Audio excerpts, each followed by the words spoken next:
Meus irmãos e minhas irmãs, neste 27º domingo do tempo comum, nós temos, a partir da liturgia da palavra, a oportunidade de considerar o grande e talvez mais original projeto de Deus, a criação. E na dinâmica da criação, nós vemos o lugar ou o modo em que o Criador olha para o gênero humano e concede a homem e mulher essa faculdade bonita de um encontro que gera a vida ou que gera para a vida. Nós temos na leitura de São João Paulo II 3 estágios da criação. A criação antes do pecado, a criação a partir do pecado e a criação restaurada do pecado. E na leitura, ou nas leituras de hoje, nós encontramos cada um desses estágios ou cada um desses momentos. A dimensão do sonho de Deus que criou o homem e mulher e que desejou que nesse encontro de amor a vida se constituísse como uma expressão da criatividade de Deus. Deus fez todas as coisas, mas somente o ser humano recebeu a missão de ser como Deus, de participar da criatividade de Deus, de ser gerador da vida com Deus ou de ser transmissor da vida de Deus. E nesse lugar nós vemos a grandeza do ser humano confiada pelo próprio Deus, onde a partir da força do Espírito, a criatura humana é chamada a manifestar o mistério da presença de Deus. No pecado, a criação se corrompe, no pecado a criação se perverte, e a criação que foi ordenada para Deus esquece-se disso e busca em si mesmo um fim. O pecado não é outra coisa senão, por parte da criatura, buscar em si mesmo o seu fim. Uma vez que a criatura foi criada por Deus, o fim último da criatura é o coração de Deus. Portanto, uma vez que a criatura busca em si a realização de si mesmo, a criatura se vê diante de uma frustração do projeto de Deus. Jesus retoma isso, inclusive quando é argumentado pelos fariseus que questionam: Moisés deu uma certidão de divórcio. De fato, Moisés age a partir da criação que foi corrompida pelo pecado, a partir da criação que foi pervertida pela experiência do pecado. E as atitudes de Moisés são, portanto, atitudes limitadas a partir da experiência do pecado. O que acontece é que Jesus regenera a criação. Jesus restaura a criação, Jesus refaz a criação. E na criação, reconciliada em Cristo, ou reconciliada por Cristo, nós encontramos de novo os parâmetros originais, os parâmetros originários que nasceram do coração de Deus. E aqui, de novo, Jesus remete à indissolubilidade deste encontro, a indissolubilidade da criação de Deus por parte do mistério de amor no encontro de um homem e de uma mulher. Na dimensão bonita da fé, nós encontramos aqui o fundamento, a base do amor esponsal, a base do amor familiar. O texto que talvez mais merece cuidado e mais merece a nossa reflexão nesse domingo é exatamente o texto da carta aos Hebreus, porque ele mostra a criação que se restaura, a criação que se refaz a partir da intervenção de Jesus Cristo.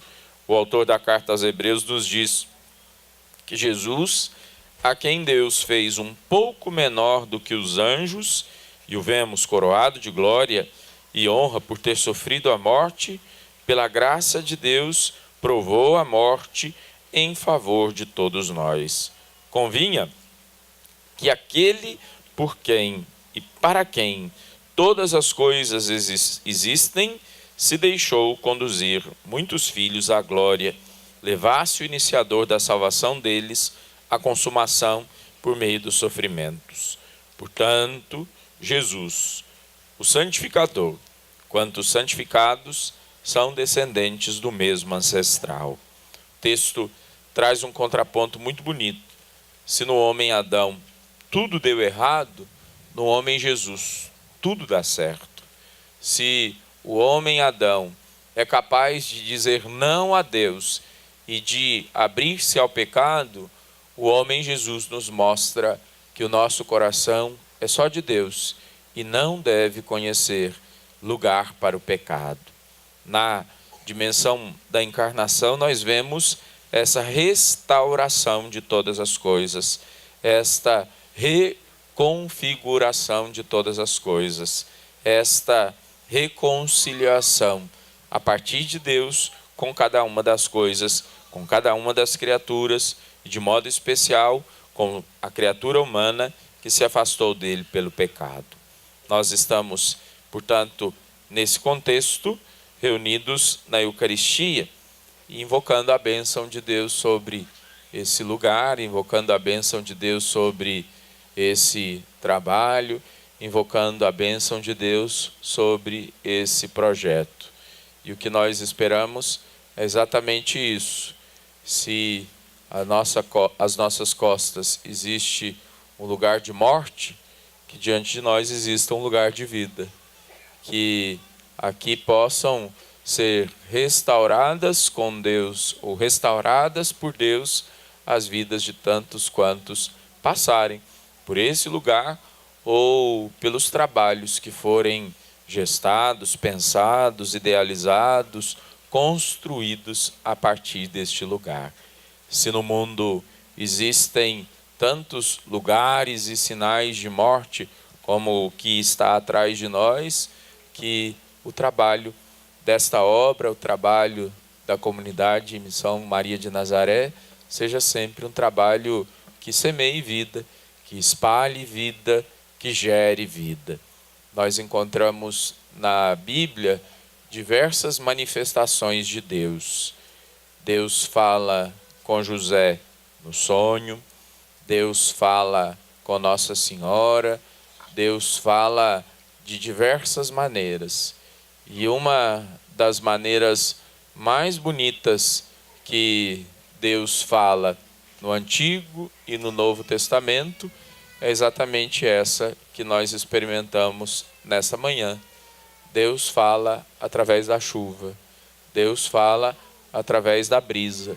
Lá no livro dos Reis, nós encontramos aquela expressão bonita da vivência do profeta Elias, né? Deus não estava no terremoto, Deus não estava na tempestade, e Deus estava na brisa suave. Essa manhã nós fomos surpreendidos com uma chuva mansa, com uma brisa suave, e nós esperamos que seja exatamente a resposta de Deus para vocês, para dizer que Ele, na sua bondade, vai cuidar de tudo e vai fazer com que no caminho, na vida de vocês, estejam pessoas que ajudem a fazer com que esse sonho se torne verdade.